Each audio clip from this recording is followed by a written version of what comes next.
Hello my dear friends, how are you all? I hope आप सभी अच्छे से होंगे। मैं आमिर फारूक आपको कंप्यूटर लेक्चर की सीरीज में आज नेक्स्ट लेक्चर लेकर आया हूं, जिसमें हम ऑपरेटिंग सिस्टम के बारे में सीखेंगे।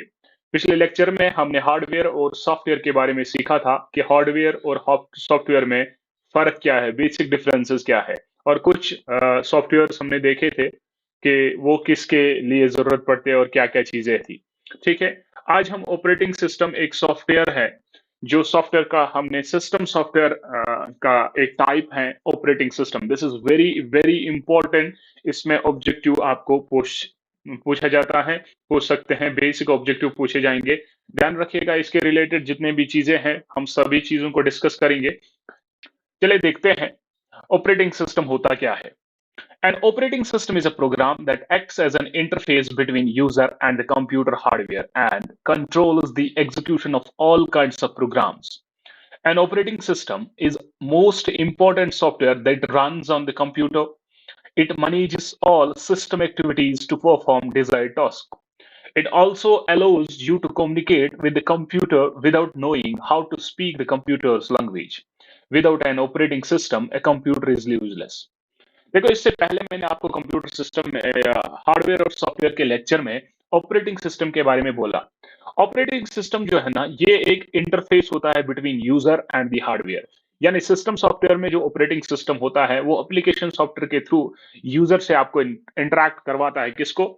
हार्डवेयर को। ठीक है, तो ये सारी चीजें जो है ना, ये एक सिंपल अल्फाजों में याद रखिए, ऑपरेटिंग सिस्टम एक प्रोग्राम है जो एक्ट करता है as an interface between the computer software and the user. ठीक है, ये कंट्रोल करता है सारी एग्जीक्यूशंस, जिसका जो भी टाइप की एग्जीक्यूशन आपके कंप्यूटर में होती है वो कंट्रोल करता है, कोऑर्डिनेट करता है ऑपरेटिंग सिस्टम। ठीक है, ये बहुत ही ज्यादा इंपॉर्टेंट सॉफ्टवेयर है, इसके बगैर कंप्यूटर कुछ नहीं है। यानी आप यहां पर ध्यान से समझ लीजिए, मैं समझाता हूं। आपको कंप्यूटर से कम्युनिकेट करना है। अब मुझे किसी इंटरनल हार्डवेयर की इंफॉर्मेशन नहीं है, उसके स्ट्रक्चर के बारे में कुछ भी इंफॉर्मेशन नहीं है। अगर मुझे एक इंटरनल स्ट्रक्चर हार्डवेयर के साथ इंटरैक्ट कम्युनिकेशन जो है इंटरैक्ट करना है या कम्युनिकेट करना है, तो मुझे उसके बारे में प्रॉपर इंफॉर्मेशन होनी चाहिए। लेकिन मुझे कुछ भी प्रॉपर इंफॉर्मेशन उसके बारे में नहीं पता है, तो मैं क्या करता हूं, मैं अपनी ही लैंग्वेज में कंप्यूटर सिस्टम के ऑपरेटर को, यहां से ऑपरेटर जो भी होगा कंप्यूटर सिस्टम को देता हूं। वो खुद से, वहां पर एक प्रोग्राम है दैट इज ऑपरेटिंग सिस्टम, ये खुद से आपको कम्युनिकेट करवाता है विद इन द हार्डवेयर। इसमें आपको कोई टेंशन है ही नहीं, आप जैसे भी दोगे ऑपरेटिंग सिस्टम उस पर काम करके काम करवाता है। ठीक है, कुछ इंफॉर्मेशन जो आपको होनी चाहिए। In 1950 and 1956, first operating system introduced, namely GMOS, GMOS General Motor Operating System। ये 1950 से 1956 इसी दौरान में ये इंट्रोड्यूस किया गया। Invented by General Motor to run a single user, single user के लिए बनाया गया था पहला। किनने? जनरल मोटर ने। आईबीएम कंप्यूटर्स को यूज किया जाता था। ठीक है, run a single user IBM computer, यानी आईबीएम कंप्यूटर के लिए बनाया गया था। फादर ऑफ ऑपरेटिंग सिस्टम जो है ना, वो है गौरी किल्दाल। गौरी किल्दाल बोलिए, या इसकी प्रोनाउंसिएशन जैसी है आप अपने हिसाब से पढ़ सकते हो। ठीक है, और याद रखिए ये ऑब्जेक्टिव पूछा जा सकता है।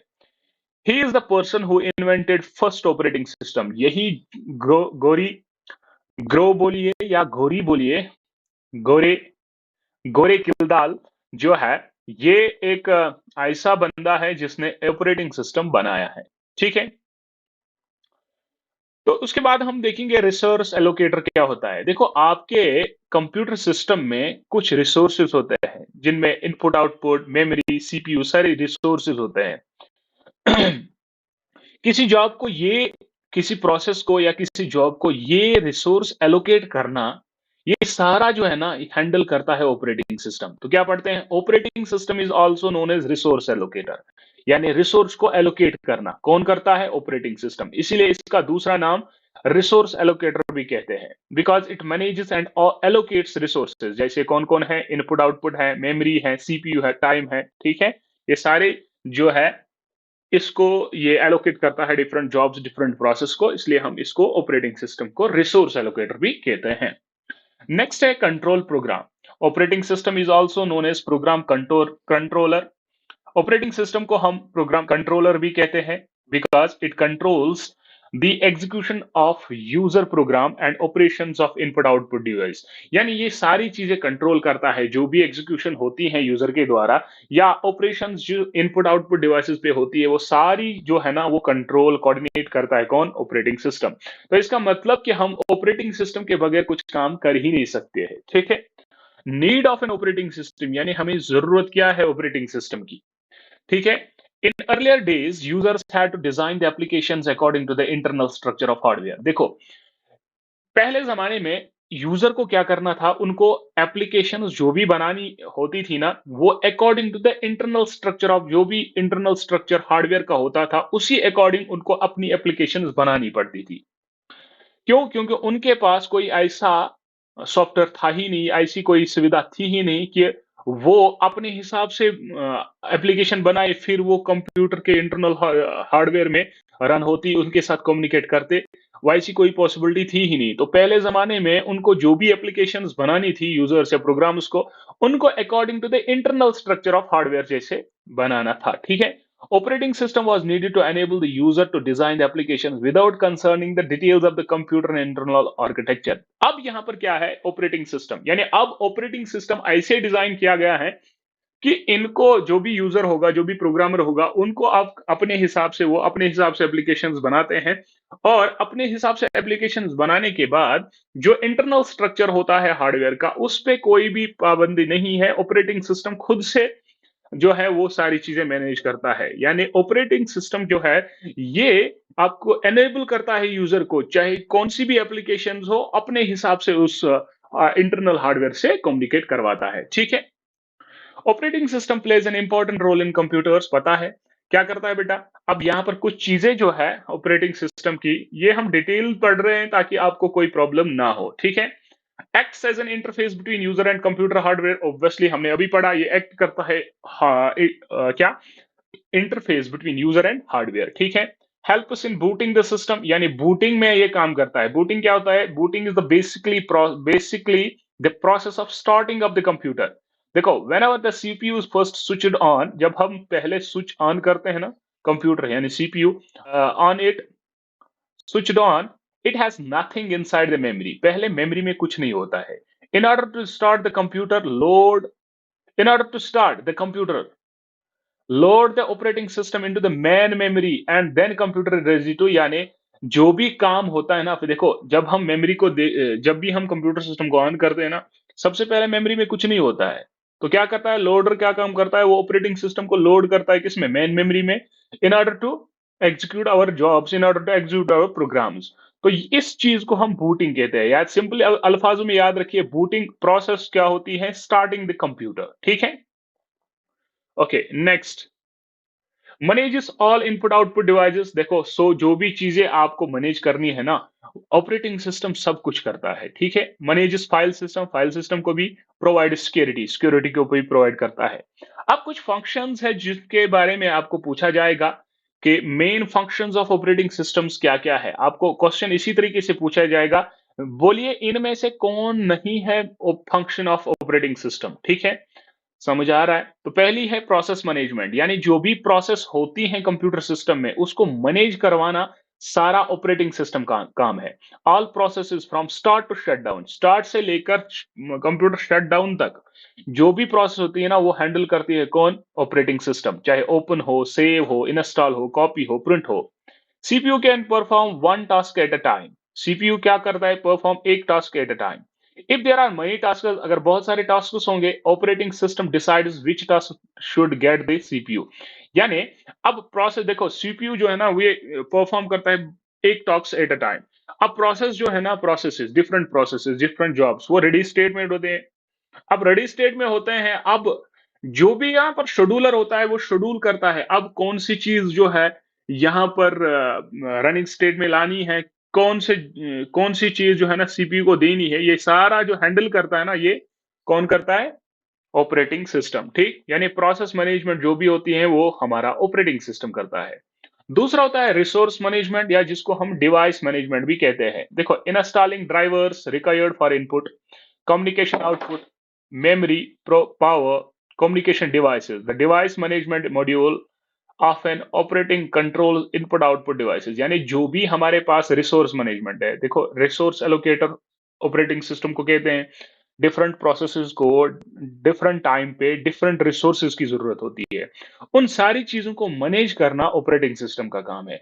इनपुट को देना है, कम्युनिकेशन आउटपुट के साथ करना, मेमोरी एलोकेट करना, पावर सप्लाई करना, ये सारी चीजें जो भी इनपुट आउटपुट डिवाइसेस होते हैं, इन सब चीज को मैनेज करता है ऑपरेटिंग सिस्टम। इसलिए हम दूसरी फंक्शन इसको हम कहते हैं रिसोर्स मैनेजमेंट, इसकी फंक्शन है। थर्ड वन है मेमोरी मैनेजमेंट। देखो, जब भी हम कोई प्रोसेस करते हैं, जब भी हम कोई प्रोग्राम लिखते हैं ना, सबसे पहले ये कहाँ जाता है? मेन मेमोरी में। यानी मेमोरी की एलोकेशन बहुत ही इंपॉर्टेंट है। किस तरीके से मेमोरी एलोकेट करते हैं, ये सारी मेमोरी एलोकेशन या डी एलोकेशन जो भी होती है ना, ये सारा कौन करता है? Operating system. कभी पढ़ते हैं कुछ। It is a process of controlling and coordinating the computers man memory. ठीक है।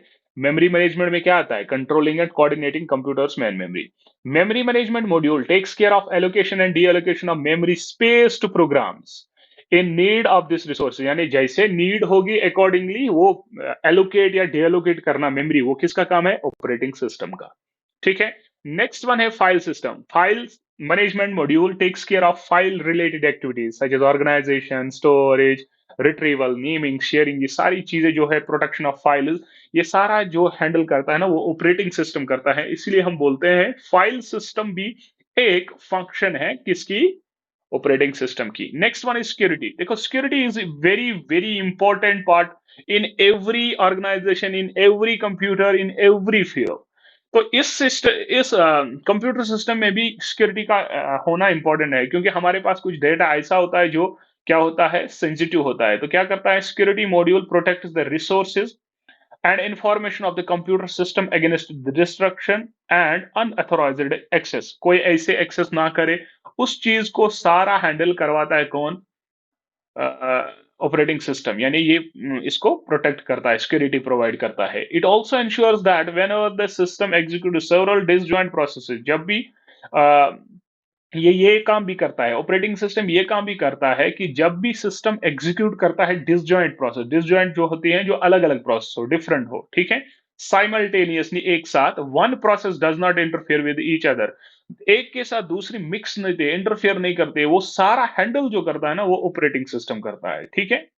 उसके बाद एक कमांड इंटरप्रिटेशन। देखो, command interpretation module interprets user commands and direct system resources to process the commands with this mode of interaction with the system, users are not much concerned about the hardware details of the system। देखो, हम कोई command दे, अब ये command किसके लिए है, इस चीज को कंसर्न कौन करता है? इस चीज के साथ कंसर्न कौन है? Operating system. यानी अगर हमारे पास ऑपरेटिंग सिस्टम है, फॉर एग्जांपल मैं किसी हार्डवेयर पार्ट के लिए कोई कमांड देता हूं, अब ये कमांड इस हार्डवेयर के लिए जो है, ये कौन डिटेक्ट करता है? Operating system. यानी ये सारी चीजें जो भी इंटरप्रिटेशन होती हैं कमांड्स की, वो सारा ऑपरेटिंग सिस्टम हैंडल करता है। तो इसलिए हम बोलते हैं कि कमांड इंटरप्रिटेशन भी क्या है? एक फंक्शन है। An operating system also performs few other functions। ये भी functions हैं। देखो क्या क्या है? कंट्रोल ओवर सिस्टम परफॉर्मेंस, यानी सिस्टम परफॉर्मेंस उसको कंट्रोल करना ऑपरेटिंग सिस्टम का काम है। जॉब अकाउंटिंग, अकाउंटिंग का जॉब जो है वो भी कौन करता है? Operating system. एरर डिटेक्शन सारा। Coordination between other software and users, बाकी सॉफ्टवेयर्स और यूजर्स के बीच में जो कोऑर्डिनेशन का काम करता है, वो भी ऑपरेटिंग सिस्टम ही करता है। Maintenance of inter time clock. देखो, ऐसा नहीं है कि आपको कोई भी प्रोसेस जो है जितना टाइम चाहे तो नहीं लेगा, नो, ये सारा मैनेज्ड होता है, प्रॉपरली मैनेज्ड होता है, और ये सारा काम कौन करता है? Operating system. और उसके बाद नेक्स्ट हमारे पास है कंपोनेंट्स ऑफ ऑपरेटिंग सिस्टम। जिस तरीके से कंप्यूटर के कंपोनेंट्स है, उसी तरीके से ऑपरेटिंग सिस्टम का ये छोटा सा स्ट्रक्चर है। ये बेसिक स्ट्रक्चर है। ठीक है। देखो, हार्डवेयर होता है, यहां पर होता है क्या? आपका सिस्टम सॉफ्टवेयर, जहां सिस्टम सॉफ्टवेयर में होता है ऑपरेटिंग सिस्टम। देखो, ऑपरेटिंग सिस्टम के दो पार्ट्स होते हैं, एक तो एक कर्नल और दूसरा होता है शेल, फिर एप्लीकेशन पार्ट होता है। ठीक है। अब ये कर्नल क्या है, शेल क्या है, ये दो चीजें हम पढ़ेंगे। देखो, kernel is an active part of operating system. जो एक्टिव पार्ट होता है ना, जो काम करने वाला पार्ट होता है ऑपरेटिंग सिस्टम का, वो कर्नल होता है। यही इंटरेक्ट करता है किसके साथ? हार्डवेयर के साथ। That is, it is the part of an operating system running all the times. Kernel ही काम करता है। It is the set of programs which can interact with the hardware. ये हार्डवेयर के साथ काम करता है। डिवाइस ड्राइवर्स और फाइल सिस्टम फाइल्स एक्स्ट्रा, ठीक है। Kernel is also known as heart of the operating system, centre of the operating. Question पूछ सकता है, बोले heart of the operating system कौन है, तो को बोलना कर्नल, ठीक है। Bridge between user and hardware, hardware और यूजर के बीच में जो ब्रिज है ना, वो कर्नल ही होता है।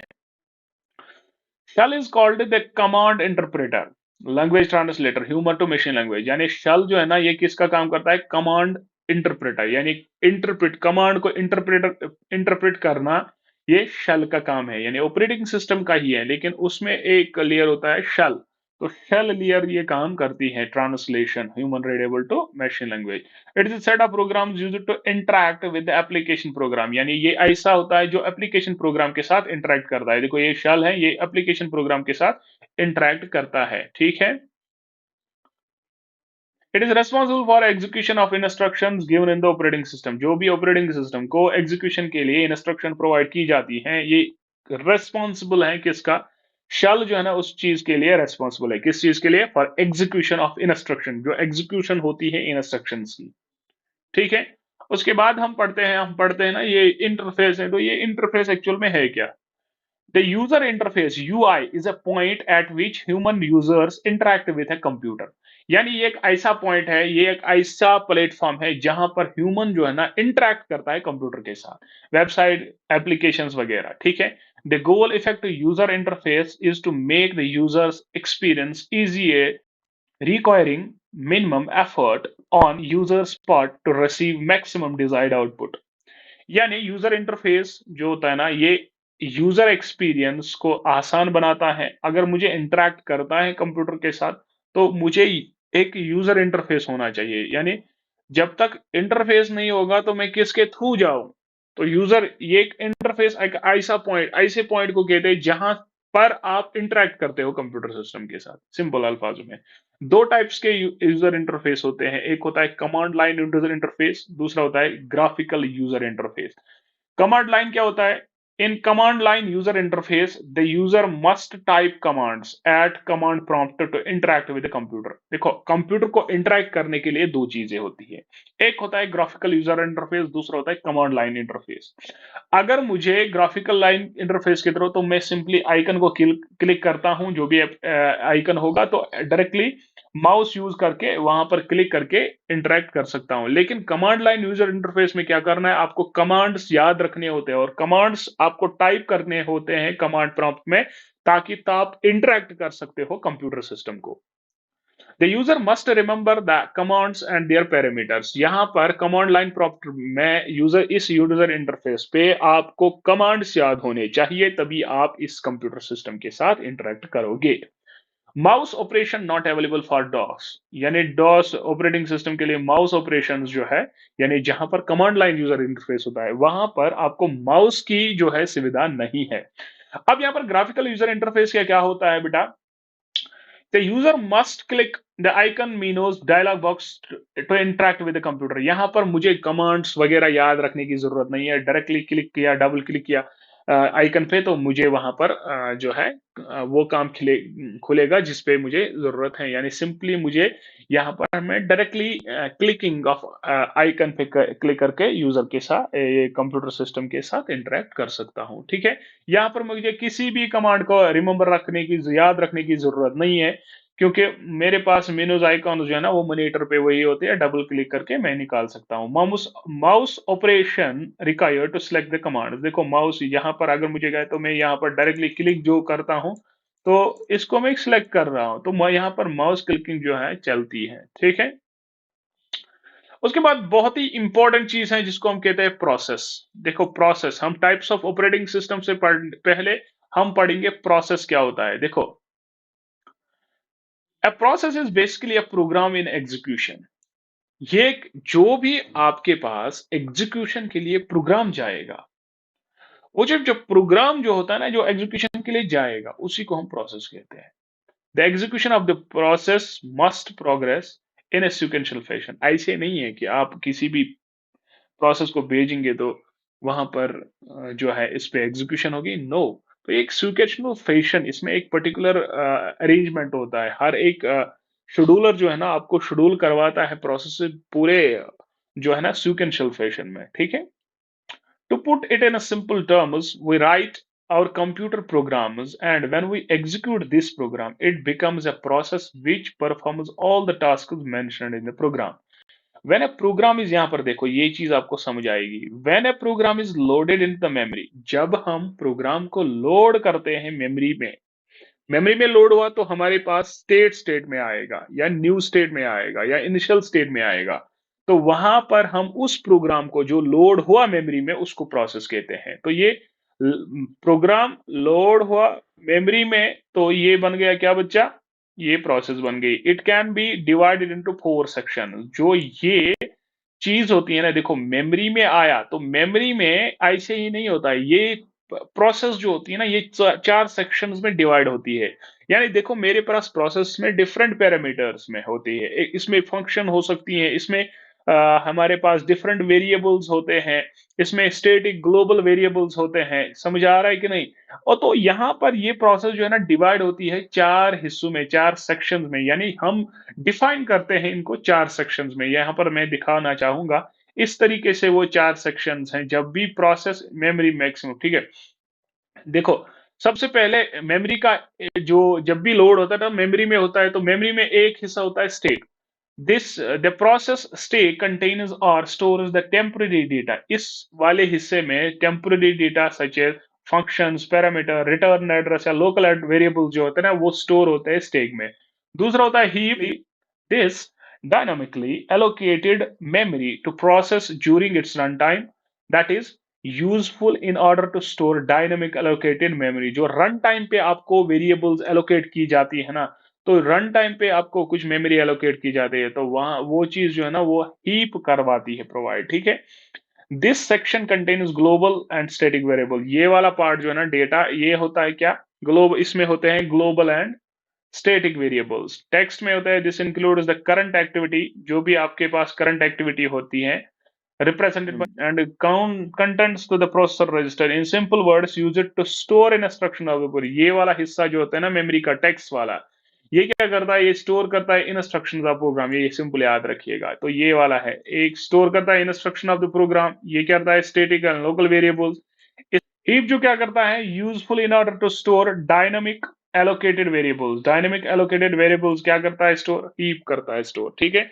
उसके बाद स्टेक। स्टेक में आपको पता ही है स्टेक क्या करता है। जो भी हमारे पास फंक्शंस वगैरह होते हैं वो स्टेक में स्टोर होती है। तो ये हमारे पास मेमोरी में डिवीजन होता है जब भी प्रोसेस जाती हैं। तो ये इस तरीके से 4 सेक्शन से वो जो अब डिफाइन होता है, ठीक। और next topic is process life cycle, ठीक है। यानी प्रोसेस लाइफ साइकिल में हम देखेंगे कि प्रोसेस का लाइफ साइकिल क्या है, यानी प्रोसेस कैसे एग्जीक्यूट होती हैं और प्रोसेस के साथ क्या चीजें होती हैं, ठीक है। सबसे पहले मैं बताना चाहूंगा इसमें, generally this is the basic और this the basic structure of process life cycle. इसमें टोटल 5 स्टेट्स है। One is new state, ready state, waiting state, running state and termination state. One सबसे पहले जब प्रोसेस होती है न्यू स्टेट में, यानी रेडी होती है, यानी आपके पास जॉब अब रेडी है, ये हमेशा सेकेंडरी डिवाइस में होता है, ठीक। उसके बाद ये रेडी रेडी स्टेट में बोलिए, उसके बाद ये न्यू स्टेट से जाकर सीधे रेडी स्टेट में जाती है, और इसको शेड्यूल कौन करता है? Long term scheduler. अब जॉब परफॉर्म करने के लिए उसको रनिंग स्टेट में जाना है, लेकिन पहले वो रेडी स्टेट में आती है, और रेडी स्टेट जो है ना ये मेन मेमोरी की जगह है। अब प्रोसेसेस रेडी स्टेट में है, यानी रेडी स्टेट वो स्टेट है जहां पर प्रोसेस रेडी होती है एग्जीक्यूशन के लिए, रन के लिए। अब प्रोसेस जो है शेड्यूलर के थ्रू, यानी शेड्यूलर प्रोसेस को रनिंग स्टेट में जाएगा, और यहां पर जो शेड्यूलर होता है ना वो होता है शॉर्ट टर्म शेड्यूलर, ठीक है। अब यहाँ पर रनिंग स्टेट ऐसी एक स्टेट है जहाँ पर एग्जीक्यूट होती है या यानी जहाँ पर प्रोसेस होती है।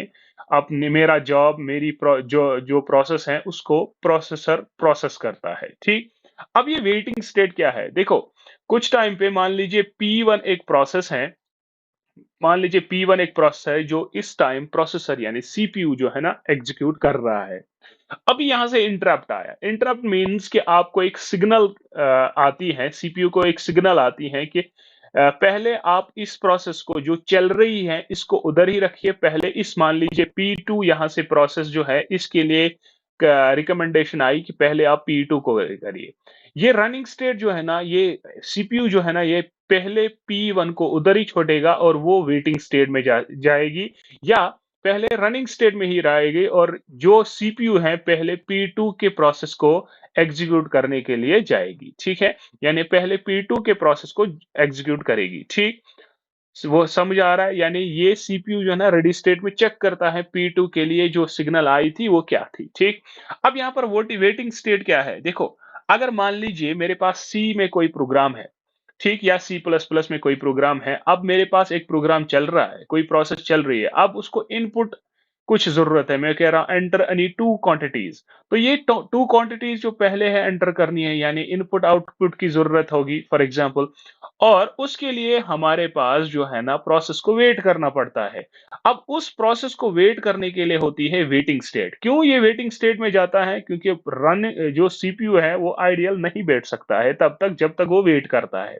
वंस उसने वो इनपुट वगैरह लिया जो भी, यानी कंप्लीशन हुई उसकी, तो फिर वो रेडी स्टेट में फिर से जाकर एग्जीक्यूट करने के लिए रेडी होती है। वंस आपकी प्रोसेस एग्जीक्यूट हुई तो वो बाद में टर्मिनेशन स्टेट यानी एंड स्टेट पे पहुंचती है, यानी एग्जिट हो जाती है। So this is the cycle. अब यहाँ पर एक एक करके देखते हैं ये स्टेटस है क्या। सबसे पहले देखते हैं कि ये लाइफ प्रोसेस साइकिल है क्या। When a process executes, it passes through different state. जब प्रोसेस एग्जीक्यूट होती है ये डिफरेंट स्टेट्स के थ्रू जाती है। These stages may differ in different operating systems। अलग अलग ऑपरेटिंग सिस्टम में स्टेजेस डिफर हो सकते हैं, ठीक है, लेकिन बेसिक चीजें यही है, ठीक है। And the names of these states are also not standardized। यानी ये बोल रहा है कि ये जो नाम है इसके वो भी पूरे तरीके स्टैंडर्ड नहीं है, अलग अलग बुक्स अलग अलग नाम दे सकती है, ठीक है, देती है। In general a process have following 5 steps। यानी मैंने आपको ऊपर जो बोले कि प्रोसेस, एक जनरल प्रोसेस को 5 स्टेट्स होती है, जिसमें पहली स्टेट होती है स्टार्ट स्टेट। यानी ये क्या होती है, this is the initial state wire the process is first started और क्रिएटेड। ये वो पहली स्टेट होती है जहां पर प्रोसेस या जॉब जो है आपका क्रिएट हुआ होता है, जॉब जो है स्टार्टिंग पोजीशन पे होती है, ठीक है, this is the first state. उसके बाद रेडी स्टेट में आपकी प्रोसेस जो है आती है। The process is waiting to be assign to the processor. यानी यहाँ पर रेडी स्टेट में प्रोसेस जो है, जॉब जो है वो वेट कर रहा होता है किस चीज का, कि कब मुझे असाइन करेगा प्रोसेसर किसको, इस जॉब को रनिंग स्टेट में जाने के लिए, ठीक है। Ready processors are waiting to have a processor allotted to them by the operating system, आया समझ, so that they can run, ठीक है, ताकि ये रन हो जाए, इसलिए ये रेडी स्टेट में रहती हैं, so that कब इसको प्रोसेसर अलॉट करेगा, क्या प्रोसेसर, सीपीयू, ठीक है। Process may be may come into in process may come into this stage after start state। यानी ये रेडी स्टेट में तब आती है जब पहले वो किस में आती है, स्टार्ट स्टेट में, यानी स्टार्ट स्टेट के बाद रेडी स्टेट में आती है, ठीक है। और while running it by but interrupted by the scheduler to assign CPU to some other processes। मैंने आपको क्या बोला कि इंटरप्ट के थ्रू जो है रनिंग स्टेट में प्रोसेस जो है वो वापस आती है कहां पर, रेडी स्टेट में। रनिंग क्या होती है, running once the process has been assigned to the processor by the operating system scheduler. यानी जो ही आपकी प्रोसेस को प्रोसेसर असाइन किया जाएगा, सीपीयू असाइन किया जाएगा किसके द्वारा, ऑपरेटिंग सिस्टम शेड्यूलर के द्वारा, क्योंकि शेड्यूलर ही होता है जो आपको शेड्यूल करवाता है कि कब किस प्रोसेस को सीपीयू अलॉट होता है, यानी सीपीयू के लिए जाना पड़ेगा, ठीक है। उसके बाद waiting state.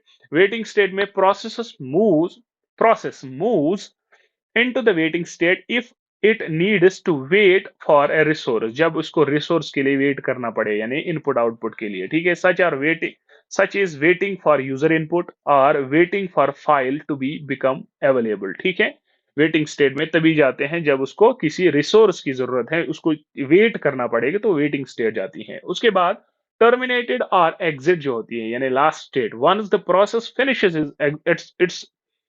It's execution, once जो प्रोसेस होती है इसने फिनिश की एग्जीक्यूशन और it is terminated by the operating system, ये टर्मिनेट की जाती हैं किसके जरिए? ऑपरेटिंग सिस्टम के जरिए। It is move to the terminate state, तो ये प्रोसेस जो है ना कहां पर जाती है? इसको मूव किया जाता है टर्मिनेटिंग स्टेट पे। Where it waits to be removed for the main memory, जहां पर ये वेट करता है कहां से निकलने की? मेन मेमोरी से। ठीक है, so this is the process cycle. इस तरीके से प्रोसेस जो है होती है। अब डिफरेंट शेड्यूलर्स जो मैंने आपको बोले कि 3 टाइप के शेड्यूलर होते हैं, ध्यान से देखिए। यहां पर लॉन्ग टर्म शेड्यूलर, यहां पर शॉर्ट टर्म शेड्यूलर। इस दरमियान जो शेड्यूल आपको करवाता है वेटिंग स्टेट में, रनिंग स्टेट में, उस टाइम हम मीडियम टर्म शेड्यूलर का इस्तेमाल करते हैं। या जब हम डीपली इस चीज को पढ़ते हैं तो यहाँ पर कुछ चीजें होती हैं जहां पर हम उस चीज को मीडियम शेड्यूलर को इस्तेमाल करते हैं। ठीक है, नेक्स्ट हमारे पास है प्रोसेस शेड्यूलिंग, यानी जो शेड्यूलिंग होती है, यानी जब आप प्रोसेस एक स्टेट पे दूसरी स्टेट के लिए भेजते हैं ना, तो यानी इसका मतलब प्रोसेस शेड्यूल हुई इस स्टेज पे उस स्टेज तक। ठीक है, इसके लिए एक चीज आता है जिनको हम कहते हैं शेड्यूलर, यानी जो ये चीज करती है। आ, थोड़ा सा उनके बारे में भी देखेंगे, पूछ भी सकते हैं क्वेश्चन में। पहले कह रहा है the process scheduling is the activity of the process manager that handles the removal of the running process from the CPU and the selection of another process on the basis of particular strategy. यानी simply process scheduling क्या मतलब होती है कि running process, जो process running state में होती है, रन होती है, वो शेड्यूल वो रिमूव करना from that very much state, और ताकि जो सीपीयू है ये जो है फ्री हो जाए, और जो सिलेक्शन ऑफ अनदर प्रोसेस, जो भी स्ट्रैटेजी वहां पर अप्लाई होगी उसको करे, ताकि आपकी प्रोसेस जो है ना वो कंटिन्यूअसली एग्जीक्यूट हो जाए। ठीक है, इसको परफॉर्म करने के लिए आपके पास डिफरेंट शेड्यूलर्स होते हैं। आपके पास 3 टाइप के शेड्यूलर हैं, one is long term scheduler, short term scheduler, और आपके पास है मिड टर्म शेड्यूलर। ठीक है, तो देखते हैं क्या होता है scheduler. Schedulers are special system software, ये भी एक सिस्टम सॉफ्टवेयर होता है which handle process scheduling in various way, जो आपकी प्रोसेस शेड्यूलिंग का काम जो होती है, यानी प्रोसेस को शेड्यूल करना, उस चीज को जो हैंडल करता है सिस्टम सॉफ्टवेयर, वो एक शेड्यूलर होता है, उसी को हम शेड्यूलर कहते हैं। Their main task is to select the jobs to be submitted into the system and to decide which process to run. इनका काम यही होता है कि जॉब को सिलेक्ट करना और सबमिट करना है सिस्टम पे, और डिसाइड करना कि कौन सी प्रोसेस कब रन होनी है, कौन सी प्रोसेस रन होगी। ठीक है, schedulers are of 3 types, one is long term scheduler, short term scheduler and medium term scheduler. ठीक है, अब यहां पर जब ये शेड्यूलिंग होती है ना, कुछ एल्गोरिदम्स इनका काम होता है, यानी आपको ऐसे ही जो शेड्यूलर है शेड्यूलिंग नहीं करता है, बल्कि क्या है, इनके लिए आपको एक टाइप ऑफ एल्गोरिदम्स यूज होते हैं जो ये शेड्यूलिंग का काम करती है, यानी किस तरीके से शेड्यूलिंग होती है ना, उनके लिए डिफरेंट एल्गोरिदम्स होते हैं। ठीक है, a process scheduler schedules different processes to be assigned to the CPU based on particular scheduling algorithm, यानी शेड्यूलिंग जो होती है ना ये on the base of particular scheduling algorithm के अकॉर्डिंग होती है। There are 6 popular scheduling algorithm, first come first serve, यानी मतलब क्या, पहले आना उसी को पहले काम करना, यानी मान लीजिए पहले एक प्रोसेस आई, फिर P2 आई। अब अकॉर्डिंगली पहले इस एल्गोरिदम के अकॉर्डिंग क्या है कि आपकी जो पहली प्रोसेस आएगी वो पहले जो है उसको सर्व किया जाएगा। ठीक है, शॉर्टेस्ट जॉब नेक्स्ट, यानी जो सबसे छोटी है उसको जो है नेक्स्ट जॉब पे लाना है। प्रायोरिटी शेड्यूलिंग मतलब on the base of some priority, priority मतलब किसकी ज्यादा मतलब इंपॉर्टेंस है, अकॉर्डिंगली जो भी डिफरेंट प्रायोरिटीज होती हैं on the base of priority scheduling होती है, यही है। और शॉर्ट रिमेनिंग टाइम है, या राउंड रॉबिन शेड्यूलिंग है, मल्टीपल लेवल क्यूज शेड्यूलिंग है। तो ये 6 शेड्यूलिंग एल्गोरिदम्स होते हैं तो इनको ये जो है ना प्रोसेस, जो जब प्रोसेस शेड्यूल होती हैं तो उस टाइम ये एल्गोरिदम्स के अकॉर्डिंग वो प्रोसेस शेड्यूल होती हैं, ठीक है। अब यहाँ पर ध्यान से समझ लीजिएगा, मेरे पास एल्गोरिदम जो है ना, ये दो तरह के होते हैं। वन इज नॉन प्रीएम्प्टिव, दूसरा है प्रीएम्प्टिव, ठीक है। ये क्या चीज है, देखो, non preemptive algorithms are designed so that once a process enters the running state, it cannot be preempted until it completes its allotted time। यानी मतलब क्या है कि इस नॉन प्रीएम्प्टेड एल्गोरिदम जो है ये डिजाइन करा जाता है किसके लिए, जब फॉर एग्जांपल एक प्रोसेस जो है ना एंटर हुई रनिंग स्टेट में, अब इसको एग्जीक्यूशन करना है। अब यहां पर मैंने क्या बोला आपको कि अगर आपके पास दो प्रोसेसेस हैं, ठीक है, अब एक प्रोसेस जो है मान लीजिए इसको कुछ जरूरत है तो पहले वेटिंग स्टेट में जाएगा, या इंटरप्ट आया तो पहले अकॉर्डिंगली वो शेड्यूल जो सीपीयू है उसको अलॉट कर दिया जाएगा। लेकिन जब नॉन प्रीएम्प्टिव एल्गोरिदम्स जो है ये जब ये अगर ऑपरेटिंग सिस्टम नॉन प्रीएम्प्टिव है, यानी ये एल्गोरिदम उस पे अप्लाई हो रहा है, तो इसका मतलब जो प्रोसेस उसमें जाएगी वो पूरी कंप्लीट होगी, उसके बाद जो है ना वो दूसरे को टाइम जो है अलॉट करेगा सीपीयू, ठीक है। इसी तरह pre-emptive scheduling is based on priority, ये प्रायोरिटी बेस्ड है यानी प्रीएम्प्टिव, ठीक है। when the scheduler may be preempt is low priority running process any time when the high priority process enters into the ready state, यानी simply जब ready state में आपकी high priority process आती है, जो रनिंग स्टेट में चल रही है ना, वो उसको उधर ही स्टॉप करके जो है पहले किसको टाइम देगा, जो हाई प्रायोरिटी वाली प्रोसेस होती है, उस चीज को हम कहते हैं प्रीएम्प्टिव शेड्यूलिंग एल्गोरिदम या प्रीएम्प्टिव शेड्यूलिंग, ठीक है। यह होता है नॉन प्रीएम्प्टिव एल्गोरिदम या नॉन प्रीएम्प्टिव शेड्यूलिंग। यानी नॉन प्रीएम्प्टिव शेड्यूलिंग वो होती है जब शेड्यूलिंग आप प्रोसेस को शेड्यूल करोगे और आपको ये कंप्लीट पूरी करनी है, रनिंग स्टेट किसी और प्रोसेस को जो है टाइम नहीं देगा। लेकिन अगर प्रीएम्प्टिव है, वंस रेडी स्टेट में हायर प्रायोरिटी प्रोसेस आई तो यहाँ पर रनिंग स्टेट में क्या होता है कि वो उधर ही उस लो प्रायोरिटी प्रोसेस को छोड़ेगा और पहले हाई प्रायोरिटी प्रोसेस को टाइम देगा, ठीक है। उसके बाद है मोस्ट इंपॉर्टेंट जो टाइप्स ऑफ ऑपरेटिंग सिस्टम है, आपके पास different types of operating systems हैं जिनके बारे में आपको सीखना है, पढ़ना है, ठीक है मेरा बच्चा। तो यहाँ पर हमारे पास टोटल 8 तरह के ऑपरेटिंग सिस्टम है। One is single user operating system, multi user operating system, batch operating system, multi tasking, time sharing जिसको भी कहते हैं, मल्टी प्रोग्रामिंग या रियल टाइम ऑपरेटिंग सिस्टम जिसमें दो टाइप्स होते हैं, हार्ड रियल टाइम और सॉफ्ट रियल टाइम। उसके बाद नेटवर्क ऑपरेटिंग सिस्टम है मेरे पास। उसके बाद एम्बेडेड ऑपरेटिंग सिस्टम है। तो ये 8 टाइप ऑपरेटिंग सिस्टम होते हैं, डिफरेंट बुक्स पे डिफरेंट तरीकों से लिखा जाता है, लेकिन बेसिक 8 टाइप्स यही है। एक एक करके देखते हैं। सिंगल ऑपरेटिंग सिस्टम, नाम से ही पता चलता है क्या, सिंगल यूजर ऑपरेटिंग सिस्टम, यानी एक ही यूजर जो है एक ही टाइम पे इसको काम पे लेता है। Single user operating system is a type of operating system which allows only one user at time। यानी सिंगल ऑपरेटिंग सिस्टम जो है ना, ये जो इनबिल्ट होता है सिस्टम में, ये सिर्फ एक ही यूजर को अलो करता है एक टाइम पे। Operating system for personal PCs is a single user operating system. जो आपके पर्सनल पीसीज होते हैं उसमें सिंगल ऑपरेटिंग सिस्टम होता है, ठीक है। They are designed to perform single task at a time, at a time वो एक ही टास्क करता है, ठीक है, ऑपरेटिंग सिस्टम।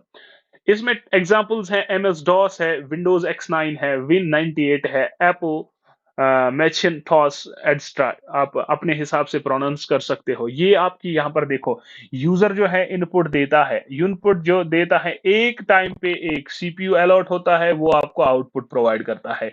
यानी सिंगल, आपको क्या है, सिंगल यूजर ऑपरेटिंग सिस्टम, एक टाइम पे एक ही यूजर उस ऑपरेटिंग सिस्टम को काम पे लेता है, ठीक है। सेकेंड वन हमारे पास है multi multi user operating system. Means कि आपके ऑपरेटिंग सिस्टम जो है ना, एक ही टाइम पे बहुत सारे मल्टीपल यूजर एक्सेस करेंगे। Multiple user operating system allows multiple users to access a computer system simultaneously, एक साथ, ठीक है। जैसे फॉर एग्जांपल वीएमएस इसमें एक है, देखो यूजर 1 यूजर 2 यूजर 3 सारे जो है ना एक साथ ही किसको कर रहे हैं ना, इस वाले यहाँ पर हमारे पास ऑपरेटिंग सिस्टम है। फिर डिफरेंट टाइप्स ऑफ शेड्यूलिंग होती है कि कौन सी प्रोसेस, कौन सी क्या किसकी प्रोसेस अप्लाई करनी है। लेकिन एक इसमें ऑपरेटिंग सिस्टम में ऐसी सिस्टम जो है, ऐसा प्रोसेस लगा हुआ है, ऐसा जो तरीका होता है कि ये सारे यूजर्स को हैंडल करता है एक साथ। एक होता है क्या, मल्टी यूजर, ठीक है। उसके बाद है बैच ऑपरेटिंग सिस्टम, बहुत ही इंपॉर्टेंट है, वहीं से बोल रहा है batch. Batch means group, group some, ठीक है।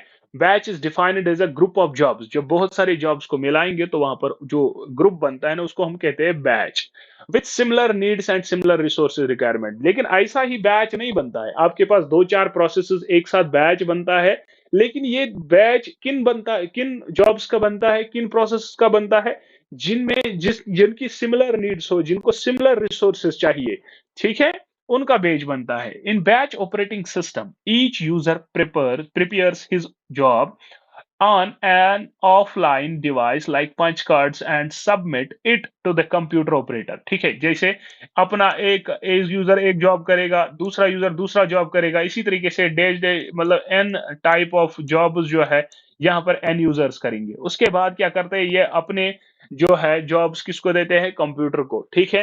अ, तो इसको स्पीड अप करने के लिए ये ऑपरेटिंग सिस्टम क्या करता है, ये इन जॉब सभी को देखता है, जिनकी सिमिलर नीड्स हो, जिनको सिमिलर रिक्वायरमेंट्स हो, उनको डिफरेंट बेचेस में कन्वर्ट करता है, ठीक है। जब बेच कन्वर्ट करता है, फिर अलग अलग बैच जो है ना सीपीयू को अलॉट किया जाते हैं और शेड्यूलिंग की जाती है और अपना काम किया जाता है, वही यहाँ पर लिखा है, ठीक है। To speed up the process, jobs are with similar needs are batched together and run as a group, ठीक है। The programmers leave their programs with the operator, ठीक है, and operator then sorts the programs with the similar requirements into batches। वो similar requirements जैसे जिन जिन jobs की होगी उनको बेच बनाता है। यहाँ पर जो फंक्शन यूज होती है वो क्या होती है, फर्स्ट इन फर्स्ट आउट, जो पहले आए उसको करो, फिर उसको बाहर फेंको, ठीक है। उसके बाद है मल्टी प्रोग्रामिंग ऑपरेटिंग सिस्टम। देखो ये क्या मसला है, मल्टी प्रोग्रामिंग ऑपरेटिंग सिस्टम जो है ना, ये कहता है the user of multi programming operating system can execute several programs simultaneously. देखो यूजर जो होता है ना, वो क्या करता है, इस मल्टी प्रोग्रामिंग में बहुत सारे जो प्रोग्राम्स हैं वो एग्जीक्यूट करते हैं साइमल्टेनियसली। यहाँ पर सीपीयू जो है ना वो कंटिन्यूअसली प्रोसेसिंग में होता है, यानी इसका मतलब, इसका मल्टी प्रोग्रामिंग ऑपरेटिंग सिस्टम का मकसद इतना ही है कि सीपीयू का आइडल छोड़ना नहीं है, कंटिन्यूअसली जो जितना टाइम होगा प्रोसेसर को यूज में रखना है। लेकिन इसकी डिसएडवांटेज है, देखो मैं आपको बताना चाहूंगा, ये मेरे पास सीपीयू है, प्रोसेस 1 है, प्रोसेस 2 है, प्रोसेस 3 है, ठीक है। अब यहाँ पर सीपीयू में कोई प्रोसेस हो रही है, ठीक है। अब इस प्रोसेस को इनपुट आउट की जरूरत है, यानी कोई रिसोर्स की जरूरत है, वो वेटिंग स्टेट में गया, लेकिन तब तक ये सीपीयू आइडियल नहीं बैठ सकता, ये प्रोसेस 2 को यहां पर सीपीयू में लाएगा, ठीक है। यानी कंटिन्यूअसली जो है आपका सीपीयू काम करता है, ठीक है। तो मल्टी प्रोग्रामिंग में प्रोसेस जो है ना एक साथ साइमल्टेनियसली चलती रहती है, यानी इसका यही मकसद है कि किसी भी सूरत में सीपीयू को अकेला नहीं छोड़ना है, उसको बैठ के नहीं छोड़ना है, ठीक है। उसके बाद है इसकी डिसएडवांटेज, देखो दो इंपॉर्टेंट डिसएडवांटेज है। Response time is maximum for the last process, starvation, यानी इसका मतलब है कि फॉर एग्जांपल अब मेरे पास ये तीन प्रोसेस है, पहले प्रोसेस 1 जाएगी, जब तक प्रोसेस 1 कंप्लीट नहीं होगी प्रोसेस 2 नहीं जाएगी, जब प्रोसेस 2 जाएगी तो प्रोसेस 3 तब तक जाएगी। मान लीजिए अगर प्रोसेस 10 घंटे की हो रही है, मान लीजिए लेट मैं कर रहा हूं, वरना इतना नहीं होता है, ये मिलियन सेकंड्स का काम होता है। मान लीजिए अगर 10 घंटे की P1 है, 5 घंटे की P2 है, तो दो 2 मिनट की P3 है। देखो यहां पर क्या है कि P3 को P1 और P2 का वेट करना है, यानी लास्ट प्रोसेस जो है ना इसका रेस्पॉन्स टाइम क्या है, मैक्सिमम, यानी इस चीज को स्टारवेशन कहते हैं, उसको वेट करना पड़ता है जब तक वो खत्म नहीं होगी, ठीक है। तो इसी चीज को हटाने के लिए हमारे पास नेक्स्ट आया, जिसको हम कहते हैं टाइम शेयरिंग ऑपरेटिंग सिस्टम, या जिसको हम कहते हैं multitasking operating system. Time sharing क्या होता है, यानी यहां पर आपको टाइम स्लॉट्स, डिफरेंट यूजर्स को टाइम स्लॉट्स प्रोवाइड किया जाता है। ये मल्टी प्रोग्रामिंग का एक्सटेंशन है, ठीक है। This is a logical extension of multi programming. Here processor's time is shared among multiple users simultaneously, termed as time shared, यानी यहां पर टाइम जो है ना वो शेयर किया जाता है डिफरेंट प्रोसेसर्स को, ठीक है। Time sharing operating system allows many users to share computer resource simultaneously। यानी मतलब क्या है, देखो time sharing refers to the allocation of computer resource in time slots of to several programs simultaneously। देखो यहाँ मसला क्या है, अब यहाँ पर देखो एक्टिव स्टेट यह है, इस टाइम यहाँ पर एक टाइम शेड्यूल इसको भी दिया गया है, इस यूजर को भी, इस यूजर को भी, इस यूजर को भी, इस यूजर को भी, हर एक को टाइम स्लॉट मान लीजिए 5 मिनट। अब 5 मिनट ये यूजर 5 को देगा, वो एक्टिव स्टेट में है। अब ये 5 मिनट खत्म हुए ना, उसको बोलेगा उधर ही ठहर, मैं पहले इस वाले को मैंने 5 मिनट दिए थे, बोला था 5 मिनट इसके खत्म हुए तो वो सीधे यहाँ पर इसके साथ स्विच करेगा, किसके साथ, यूजर 6 के साथ जो रेडी स्टेट में था, ठीक है। तब तक दूसरा जो है रेडी स्टेट में जाएगा और फिर ये 5 मिनट इसको देगा और फिर वो नेक्स्ट यूजर के पास जाएगा। यानी यही टाइम स्लॉट इसको शेयरिंग करता है, इसके पास भी, इसके पास भी, इसके पास भी। इससे क्या होता है, कंटिन्यूअसली हर एक यूजर को जो है ना अपना अपना टाइम मिल रहा है। मल्टी प्रोग्रामिंग की तरह नहीं, लास्ट प्रोसेस को वेट करना पड़ता है जब तक सारी प्रोसेसेस खत्म होगी, नहीं, इसमें हर एक प्रोसेस को साइमल्टेनियसली चला जाता है। सिर्फ टाइम शेड्यूल जो है ना वो करा जाता है, यानी शेयर किया जाता है। यूजर 4 को अपना टाइम, इसको अपना टाइम 5-5 मिनट फॉर एग्जांपल दीजिए, इसको 5 मिनट खत्म होंगे ना, ये उधर ही छोड़ेगा तो फिर नेक्स्ट में आएगा जो रेडी स्टेट में होगी, ठीक है। तो यही प्रोसेस कंटिन्यू चलेगी जिसको हम कहते हैं टाइम शेयरिंग ऑपरेटिंग सिस्टम, ठीक है। नेक्स्ट है हमारा पास रियल टाइम ऑपरेटिंग सिस्टम, यानी अपने पर्टिकुलर टाइम इंटरवल पे काम करना। यानी इसमें होता है कि आपको इस टाइम इंटरवल पे काम करना है तो यही टाइम इंटरवल है, आपको एक्स्ट्रा टाइम नहीं मिलेगा, इसीलिए हम कहते हैं real time operating system. These types of operating systems serve real-time systems. The time interval required to process and respond to inputs is very small. यहाँ पर टाइम स्लॉट जो है ना वो फिक्स्ड होता है और बहुत ही छोटा होता है। The time interval is called the time response time. देखो इस चीज को हम रेस्पॉन्स टाइम कहते हैं, किसको, टाइम इंटरवल को। फॉर एग्जांपल आपको बोला गया ये जो है ना इस टाइम पे खत्म करना है, इस टाइम को ये टाइम 9:30 स्टार्ट करना है।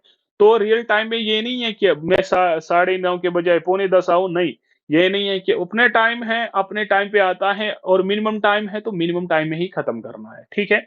Real time systems are used when there there are time requirement that are very strict, like missile systems. देखो मिसाइल सिस्टम है, मिसाइल मुझे इस टाइम मान लीजिए मुझे शूट करना है, ठीक है। अब इसमें जब मैं ये करूं, अगर इसमें थोड़ा सा टाइम में वेट करूं तो चलेगा, नहीं चलेगा। तो इसमें टाइम जो है ना वो स्ट्रिक्ट होता है। एयर ट्रैफिक कंट्रोलर, एयर में रोबोट्स में, ये सारी चीजें जो है ना रियल टाइम सिस्टम्स में आती है। दो टाइप के रियल टाइम्स होते हैं, एक होता है हार्ड रियल टाइम, दूसरा होता है soft real time. Hard real time हो जिसमें आपके पास टाइम कॉन्स्टेंट्स वेरी स्ट्रिक्ट हो, इवन शॉर्टेस्ट पॉसिबल डिले भी एक्सेप्टेबल नहीं है, यही मतलब। फॉर एग्जांपल आपके पास है पैराशूट्स और एयरबैग्स, ऑटोमेटिक पैराशूट्स। अगर इसमें एक मिनट ही थोड़ा गड़बड़ हुआ, इंसान की जान चली जाएगी, तो यहां पर नहीं चलेगा। ये यहां पर जो ऑपरेटिंग सिस्टम होते हैं ना वो hard real time operating systems होते हैं, यानी